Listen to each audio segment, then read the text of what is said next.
This is FX Radio. I'm Andrew Whitfield Cook. And with me on the line today is none other than the esteemed Professor Michael Holick, truly the world expert in vitamin D. So welcome, Michael. It's a pleasure to always be with you, Hawk. Thank you. Michael, there's been some quite controversial papers being published just recently regarding vitamin D. So what I'd like to do today is to do a sort of roundup of some of the upcoming trials and maybe some of the previous trials that have happened, and we'll talk more about this vitamin D controversy that's sort of really taking the wind. Very interesting that the media always takes the negative aspect on this. It's like a tall poppy syndrome. But you've got some very exciting things coming up in the future that might sort of change that viewpoint. But let's go through some of these upcoming trials around the world that I've sort of been reading about. First thing, the Vital D study, where they're giving 2,000 IU plus or omega-3 fatty acids, and there's sort of four arms here. Can you give a wrap up of what that study is looking at and your opinion of whether you think it's going to have a positive or a negative outcome? Yeah, it's a good question. I'm a consultant for this activity, and also in the process of applying for an ancillary grant to look at some specific issues regarding some of the subjects that are getting the 2,000 units of vitamin D. Mm-hmm. But the long story short is that Dr. Joanne Manson, had applied for this grant, this very large grant, and it's going to be where they're going to be sending out to people throughout the United States, and these are adults over the age of 50, either 2,000 units of vitamin D a day, a placebo, and or omega-3 fatty acids, and ask the question, does taking omega-3 fatty acids really have any impact on reducing risk of cancer and heart disease? And the same is with vitamin D. Yeah. One of the issues, however, is that because the Institute of Medicine has recommended for adults over the age of 70 that they can take up to 800 units a day as their RDA, the placebo group can take up to 800 units of vitamin D a day. Right. And therefore, the question will be is that if enough of the placebo group has already taken a vitamin D supplement, will you be able to see a significant difference of 800 versus 2,000 units a day? And my understanding is that a majority of the subjects, in fact, are not taking a vitamin D supplement.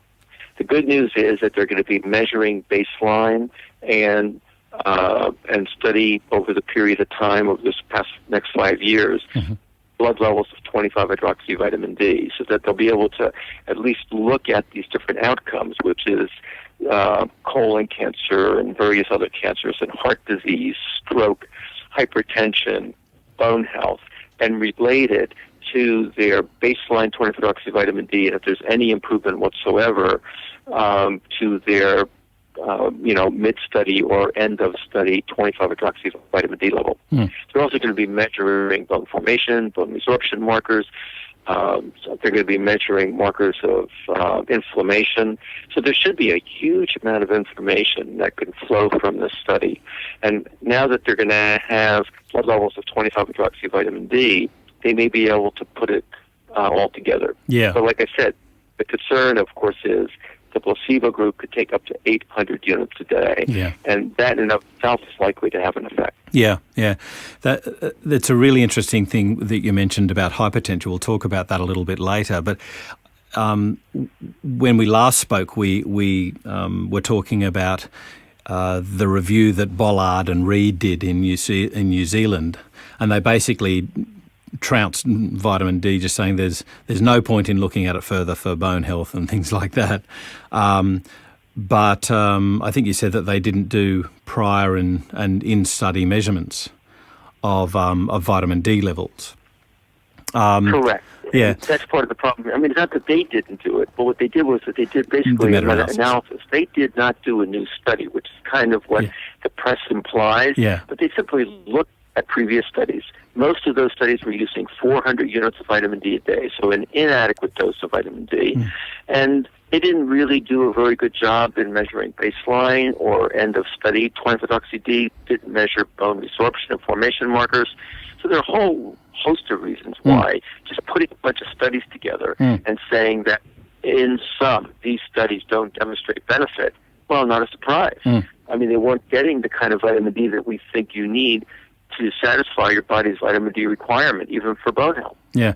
One of the other things I pulled out looking at their data was they had one of the trials that used a higher dose of vitamin D as having a negative outcome and put it in the negative box, if you like.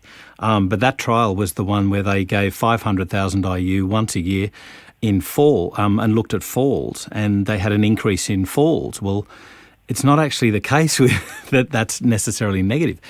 What it shows is that vitamin D works very, very quickly on muscle, and it can't work quickly on bone. Do you remember that study? Exactly.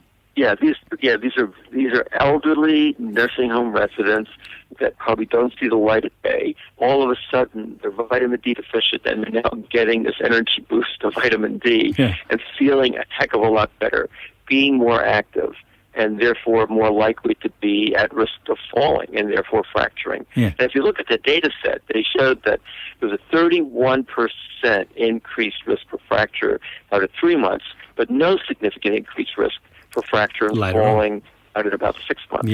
So you have to really wonder about that data set. And I agree with you that it was probably the likelihood that they corrected the osteomalacia, aches and pains and bones and muscles, and muscle weakness. Proximal muscle weakness is a classic example for vitamin D deficiency. People feel better, so they're going to be more active. They're likely to fall. They're elderly. They have low bone mass, and so they're going to fracture. And it's really interesting that watching the sort of fallout from that study and the comments from other people around the world, and then they answer those comments, and they basically try and trounce each comment. It's very almost vitriolic. And also, there are other studies that were done way before they did this study in Scandinavian countries, and they showed that 500,000 units twice a year in nursing home residents definitely maintain bone density and reduce risk of falling and fracture. Wow. There's a lot more that needs to come out about the results from that meta-analysis, that's for sure. One other study that I've picked up on recently is a local one to me. It's in Queensland, and it's called the D Health Study, run by the Queensland Institute of Medical Research. Can you give us a wrap-up on what that trial is going to be looking at and what your forecast is for the future of it? Yeah, I mean, I think that they're interested in giving these high doses of vitamin D. I think the intervention is 100,000 units every 3 months for a year, so it's about 1,100 units a day. And they looked at blood pressure markers and and various other issues regarding cardiovascular disease, and basically concluded that there wasn't any significant benefit. But yet, when they looked more carefully at their data, those that had the lowest blood levels of 25-hydroxyvitamin D, it appeared to be a risk factor for hypertension. And so herein lies the problem with these studies. You really need to look at the baseline 25-hydroxyvitamin D levels. If your vitamin D sufficient, and now you're giving vitamin D, you're less likely to see a significant benefit. But there are a lot of studies out there where individuals that are significantly vitamin D deficient, if you improve their vitamin D status, that they did quite well. Yeah, and I think this is I guess a bit of a caveat in testing baselines. What we need to do in these trials is looking at baseline studies of vitamin D compared to treatment levels. But we don't need to do that in practice every day. We need this data so that we can pull out the effects.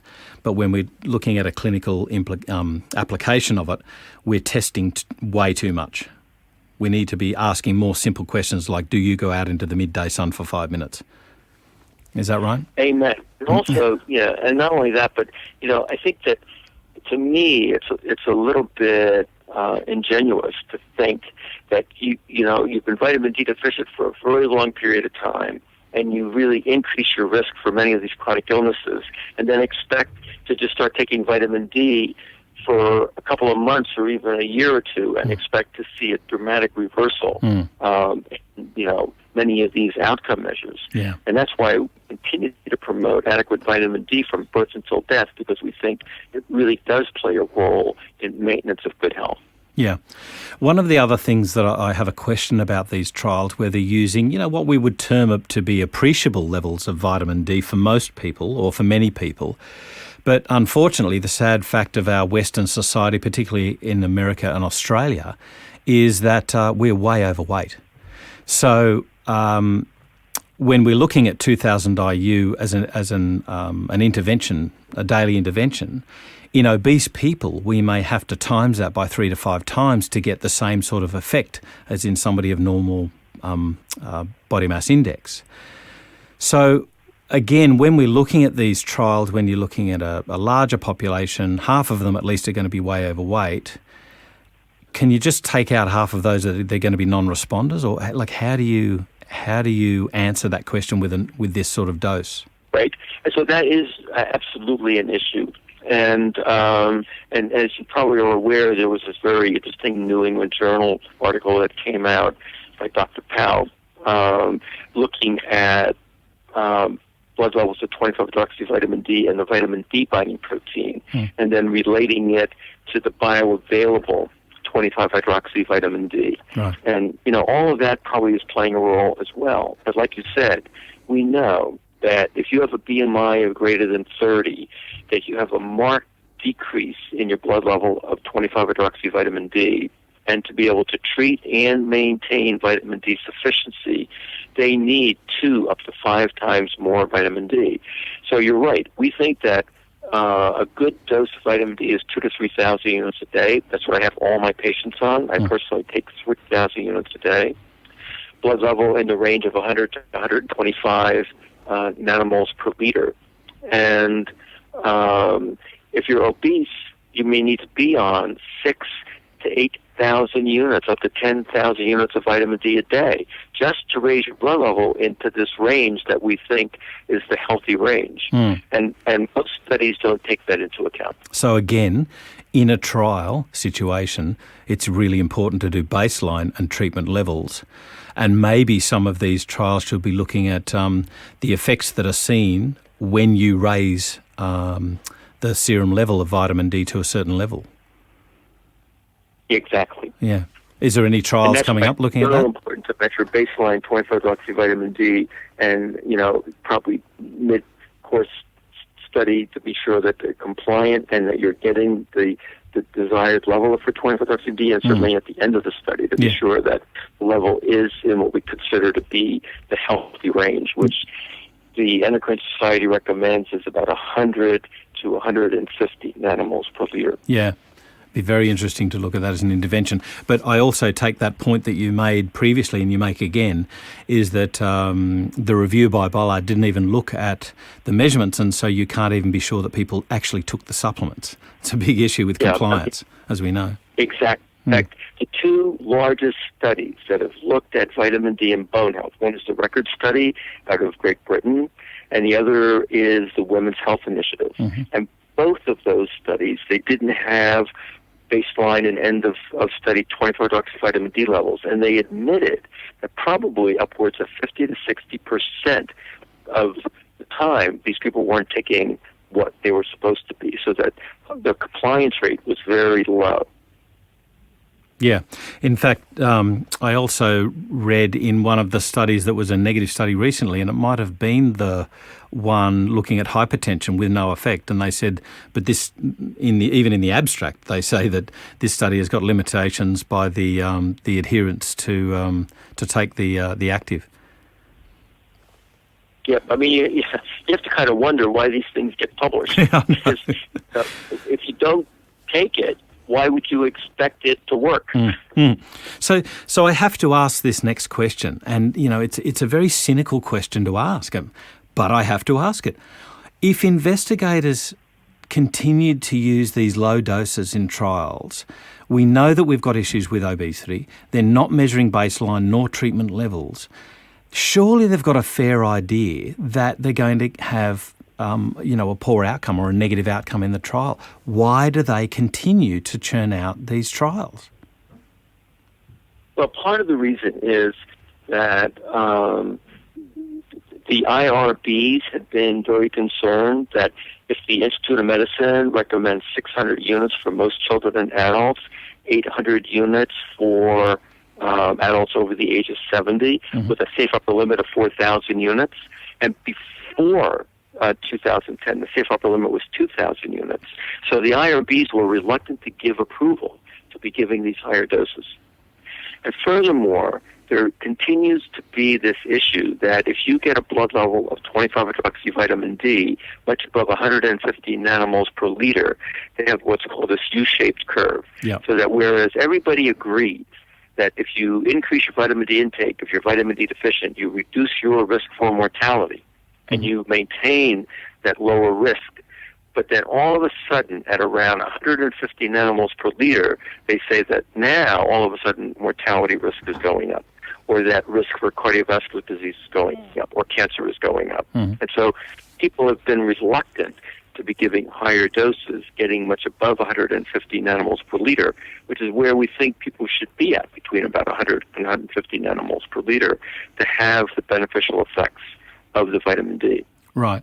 So it's more of a sort of erring on the side of being scared or, caution, rather than looking at therapeutic effects sort of thing. Yeah, I think that's the major issue, and that many of these trials, a lot of the investigators don't have very much clinical experience with vitamin D, and they're new to the field, and so they're not really sure exactly what they're doing. And so as a result, they kind of, use the Institute of Medicine's recommendations and feel comfortable in doing so. Okay, so just to, if you like, answer a bit of a whimsical question on that safety aspect, with your vast expertise in using vitamin D over decades in patients, many hundreds and hundreds of patients, where do you see toxicity being an issue? Yeah, I typically give all my patients, and we published two papers on this now, up to 6 years I've done this, is to give 50,000 units once a week for 8 weeks. It's equivalent to about 6,000 units a day. Fill up the empty vitamin D tank. Even if they're vitamin D sufficient, and I give them 50,000 units once a week for 8 weeks, they may raise their blood level to maybe from about 50 or 60 nanomoles per liter up to about 80 to 100 nanomoles per liter. No consequence, no toxicity. I then put my patients on 50,000 units every 2 weeks forever, which is basically equivalent of 3,000 units a day.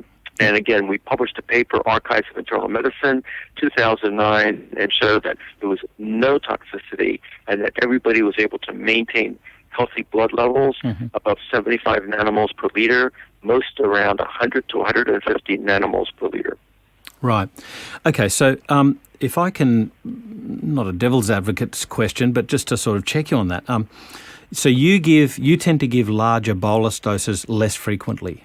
And some trials are sort of saying, well, some investigators are asking the question, is it reasonable that we give higher doses less frequently, or should be looking at lower dosages more frequently? Which obviously you've got an issue with compliance doing that.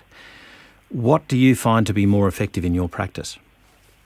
Sure. Well, the reason I do this is because in the United States, the only pharmaceutical form, believe it or not, is 50,000 units. Right. And so, as a result, because I give it as a prescription, and because patients want it as a prescription, they're more likely to take it and be compliant with it. And because the pharmacy will also call them on a monthly basis to tell them, by the way, pick up your prescription, that it's very effective. Right. However, for those that wish to take a supplement, I just tell them, go to your local pharmacy and to get 2,000 unit supplement, and then to supplement that with a multivitamin that contains 1,000 units of vitamin D. So they're getting about 3,000 units a day, and it works identically.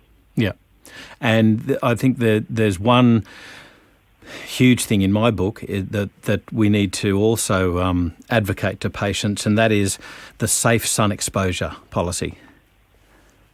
No question about it. I mean, there was that nice study done in Africa where they showed that Maasai warriors that are outside all the time. Their blood levels on average were about 115 nanomoles per liter, which really tells us evolutionarily, I think, where we all should be. Mm-hmm.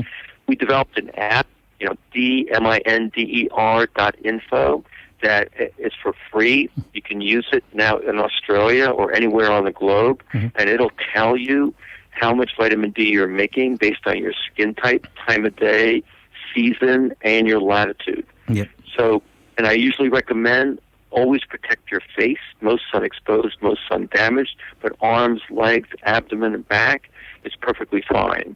And that the amount of skin that you expose, the more vitamin D that you make. So the less time you need to be outside. That's right. I've got to say I use that D-Minder app, and, as you know, I live in Queensland, Australia, so we get scorching sun up there. And also, along with that, we have the highest incidence of melanoma in Queensland as well, which is genetically linked. But this D-Minder app is very useful because you can put in your skin type. And that's what I find really, really unique about this app, is that so people of various, let's say the fairer skin types who have got, fair skin, red hair, freckles, and who are at increased risk of melanoma, then they can put that into the app and it will tell them to decrease the amount of time that they get sun exposure. Exactly. So we built into that app a warning sign, so that we say, you've made this amount of vitamin D, you now have had enough sun exposure, wear sun protection or get out of the sun. Yeah. I love that safety aspect. It's brilliant. I'm a really big advocate because, this is the thing about sunlight, is we get it for free. We evolved as beings on this earth, not salamanders. We should be, exposing our bodies to sunlight, but obviously with the fairer skin types that have evolved over millennia, and now we're encroaching on the hotter climates, which is not where we evolved the fairer skin types. No question about it. I mean, even Neanderthals, they now know from the genetic analysis that they had a mutation of their melanocyte stimulating hormone receptor, and therefore were likely to be Celtic and redheaded. Oh, really? Yeah. So they believe now these dark, hairy Neanderthals that we've always been brought up to believe, were these kind of hairy creatures. They could never have existed in Europe. They would have died early because of vitamin D deficiency and inability to procreate. Yeah. And so they lost their skin pigment in order to be able to survive. Yeah. And I remember in your talk just about that inability to procreate, there was also a skeletal change in that, wasn't there? In the hips, in the pelvic canal. Yeah. If a child is vitamin D deficient during the first couple of years of life, female, they have a flat deformed pelvis, a small pelvic outlet, so they have a difficult, if not impossible, time with childbirth. Wow. Interesting stuff. So let's move on now to a recent trial, and this one was co-authored by you. This was the vitamin D favourably alters the cancer-promoting prostaglandin cascade paper. Can you explain and elucidate what happened with that trial, please? Sure. What we did was Dr. Ed Sauter, who's a surgeon and is very, very good at this, was taking cells from the breast, and these are the cells that typically can develop into cancer. They're the most likely cells to develop into cancer. Mm-hmm. And what they did was to incubate them with 25-hydroxyvitamin D, 125-dihydroxyvitamin D, and also celecoxib, which is, as you know, an anti-inflammatory agent, and to see whether or not the combination of the two may have further anti-inflammatory activity, which may be a precipitating factor for inducing these cells to become malignant. And what was found, curiously, was that the vitamin D component was did not find it to be additive or synergistic, but the effect with the celecoxib demonstrated that the PGE2 and COX2 levels decreased in the breast of women that were treated, first in these cultured cells, and then when these women were given 2,000 units of vitamin D plus celecoxib, and these cells were taken out and looked at, that they had a significant impact on the inflammatory activity. So this could be one of the explanations for why vitamin D may be of some value in reducing risk for breast cancer. Right. And I do remember a paper that was talking about using 10,000 IU per day in estrogen negative and positive breast cancer patients. I'm just wondering if I got that paper. Have you read that paper? Because that sort of seems... I don't read the details. Right, that seems to tie in with that whether they were giving this vitamin D because the patients were indoors, I don't know. So in other words, they were just merely correcting a vitamin D deficiency, but they were using 10,000 IU per day. I remember that. Yeah, and so I'm getting back to that issue of how much vitamin D causes toxicity. I mean, literally you have to take tens of thousands of units of vitamin D a day for at least a half a year before you even have to begin to worry about toxicity. And typically, you'd have to get above about 500 nanomoles per liter before you even have to worry about toxicity. So there's a big latitude in terms of how much vitamin D you can take and worrying about the toxic side effects. Yeah. And just for your listeners, vitamin D toxicity does not mean an elevated blood level of 25-hydroxyvitamin D, because I see a lot of docs referring their patients to me with a blood level, say, of 200 nanomoles per liter, and they're saying that the patient's vitamin D toxic. No, what you have to really see is a suppression of PTH, an elevation of the serum calcium, and often the serum phosphate. Those are kind of pathognomonic for vitamin D intoxication. Right. So they look at measuring the calcium levels, the corrected calcium score, and alkaline phosphatase, their parathyroid hormone. Is that correct? So, alkaline phosphatase is usually normal. Right. But the PTH is suppressed because the calcium is up. Gotcha. And then if you really want to be absolutely sure, you can not only correct the calcium with your albumin, but also you get ionized calcium. Right. Okay, thanks for that. That's great. All right, so another one, trial was on the genomics of vitamin D, and this has you as the primary author. This one's very interesting. Can you talk about the conclusions of that trial, please, Michael? Sure. So, long story short is that, there were a lot of studies underway, mostly in vitro studies, suggesting that vitamin D may have an immunologic effect. So what we decided to do was to take healthy adults, and these are principally medical students and graduate students at our institution. We know from our past experience that they're all vitamin D deficient or insufficient. Their blood levels are usually in the range of about 45 to 50 nanomoles per liter. And we gave them either 400 or 2,000 units of vitamin D a day for 3 months. Mm-hmm. And what we did was we collected, obviously, blood, not only to measure baseline and end of study 25-hydroxyvitamin D levels to be sure that they were compliant and that we had the desired effect of raising their vitamin D status, but we also got their white blood cells. And we isolated the RNA from the white blood cells and then did broad gene expression analysis of over 22,500 genes and asked the question, at baseline for this individual, compared to taking 2,000 units of vitamin D a day after 3 months and getting another blood and isolating their white blood cells, was there any significant change in the genes that may be controlling a whole variety of metabolic processes? And we were pleasantly surprised to find that the 2,000 units a day had influenced over 200 genes, about 271 genes. And when we looked at the functions of these genes, they controlled up to 80 different metabolic processes. And that includes regulating autooxidation, which of course is a very important component now of inflammation as well as for malignancy, altering immune function, altering DNA repair, and the list goes on.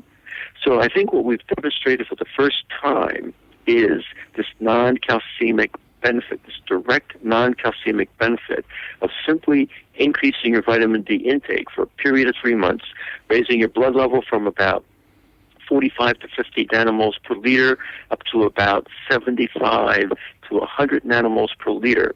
and by doing so, markedly improved the expression of genes that are important for immunologic health as well as overall health and well-being. And this ties in with recent research that was looking at vitamin D's use in helping people with lupus. So, admittedly, things like cancer, we're talking about a decades-long progression to disease. Same with cardiovascular disease. So as you said earlier, it can be quite hard when you're saying, let's take vitamin D for 12 weeks and see if it will decrease your risk of cancer, which develops over the last 30, 40 years. It's a little bit hard maybe to track in a short time. But with autoimmune diseases, hard as they are to treat, sometimes you can have a dramatic effect on dampening the inflammatory response. So can you go through the action of vitamin D in autoimmune disorders and what the recent research is revealing in that aspect? Sure, but just to get back originally to this concept of cancer and the issue regarding how long it takes to develop and the role of vitamin D. Yeah. But there are now several studies that have demonstrated that patients with cancer, if they improve their vitamin D status, that they have decreased risk for mortality from that cancer. So there is a benefit. Right. Yes, you're right. I remember the melanoma paper. Yep. Yeah. Yep. And even breast cancer now, they've been able to show it. And so regarding the immune effects, it was shown over 30 years ago that inactivated B and T lymphocytes have no vitamin D receptor, but monocytes did. And we now understand a little bit more about this process. When you activate a T or B lymphocyte, all of a sudden these lymphocytes start expressing a vitamin D receptor. So now you know that these active B and T lymphocytes are now going to be wanting to see some active vitamin D. And we now also realize that monocytes will now convert 25-hydroxyvitamin D to 1,25-dihydroxyvitamin D, which interacts with the receptor, not only in the monocyte, but we think that the monocyte may in fact release the 125D locally to activate the T and B lymphocytes to control their function. So in macrophages and monocytes, it was demonstrated by Adams and Maudlin and Liu that one of the first things that gets turned on in a macrophage that's, say, infected with a TB, so the lipopolysaccharide component of TB interacts with toll-like receptor, is that the cell is told to increase production of the active form of vitamin D, 1,25-dihydroxyvitamin D.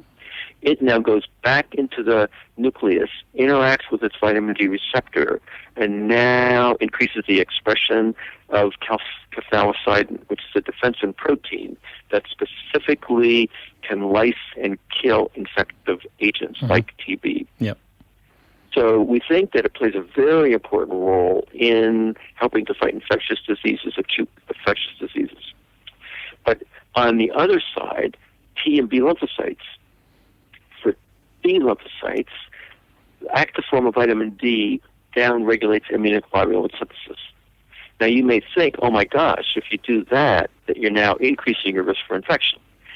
But the other side of the coin is, what if in fact, and we believe that this is true, that 125D is actually modulating immunoglobulin synthesis, and that if you were to develop, say, a slow viral infection that may be responsible for causing type 1 diabetes or multiple sclerosis, and now all of a sudden you're mounting an immune response, 1,25-dihydroxyvitamin D, by modulating immunoglobulin synthesis, may be reducing the risk for developing autoimmunity to these infectious diseases and reducing risk for both MS as well as type 1 diabetes. Right. We think the same may be true for rheumatoid arthritis as well as for even Crohn's disease.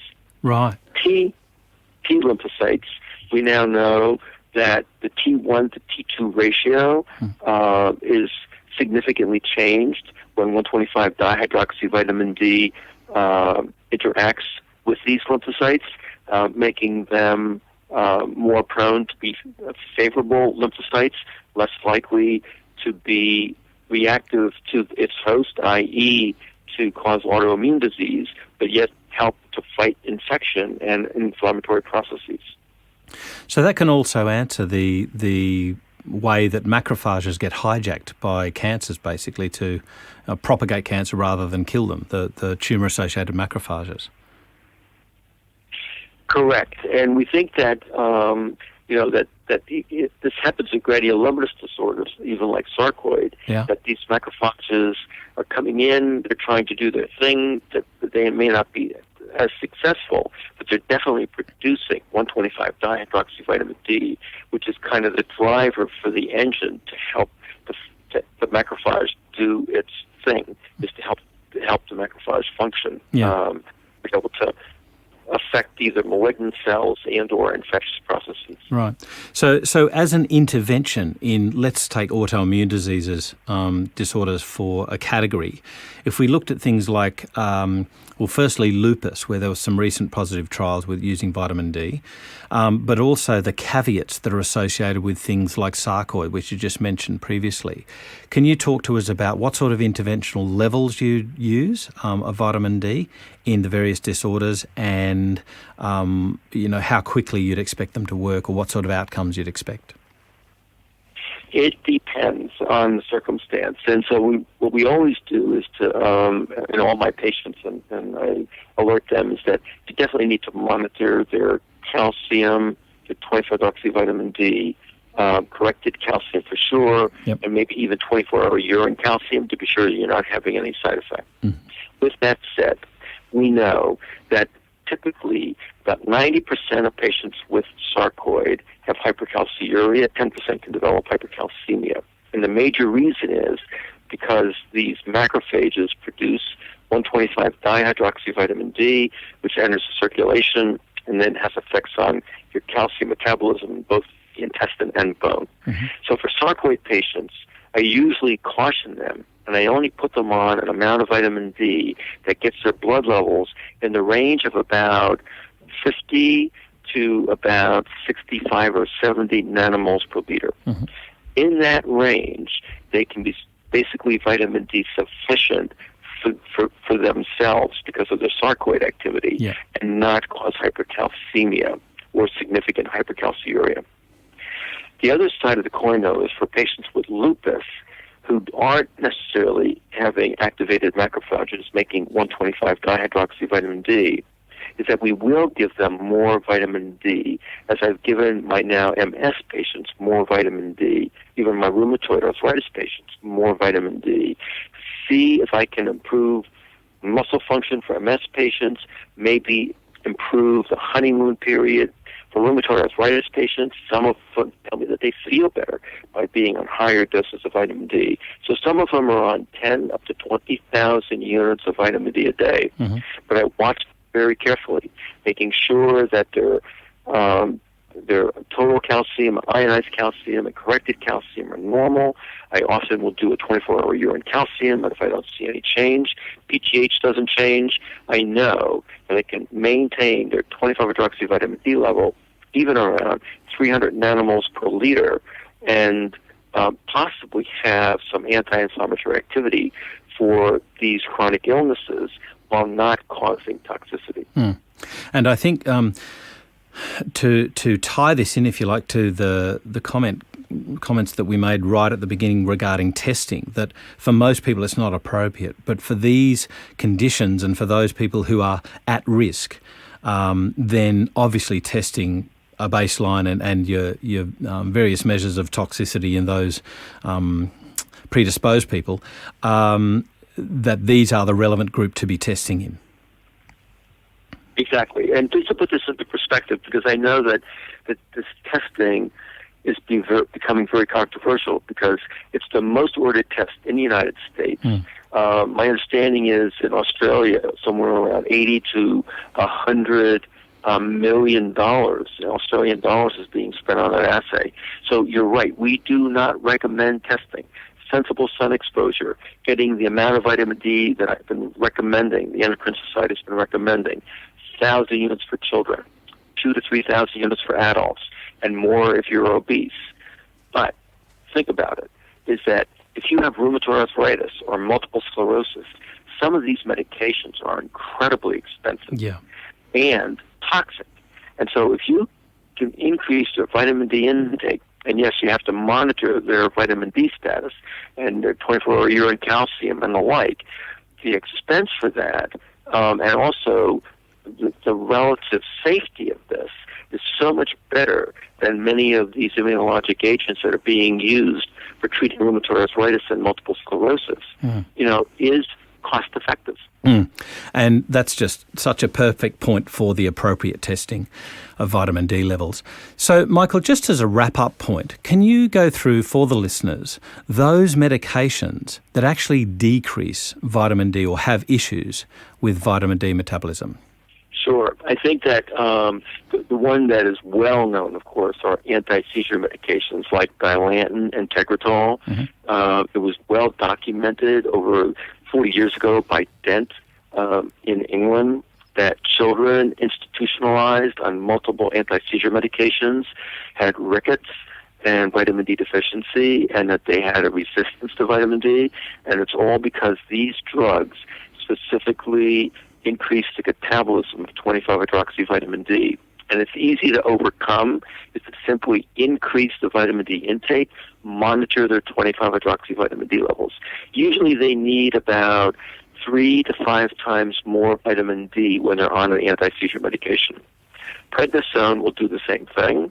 And so as a result, people that are on prednisone, they should increase their calcium intake by a little bit more, from about 1,000 milligrams a day to 1,500 milligrams a day, because prednisone decreases the efficiency of intestinal calcium absorption, but it also increases the destruction of 25-hydroxyvitamin D.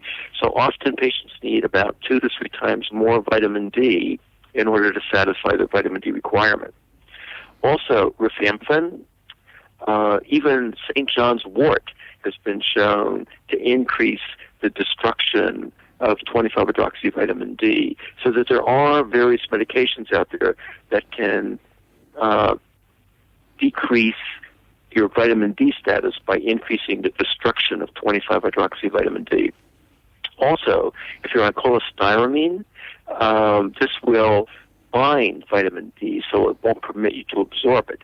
And some of these other products that are on the market to help prevent fat absorption or cholesterol absorption, they also prevent vitamin D absorption. So you need to take your vitamin D several hours before or several hours after taking these type of medications. Michael, perfect points and practice points for those practitioners that are listening today. Thank you so much for giving us the truth about what's happening really in the research with vitamin D. I thank you once again, Professor Michael Holick. Thank you very much, and have a delightful day. This is FX Radio, and I'm Andrew Whitfield Cook.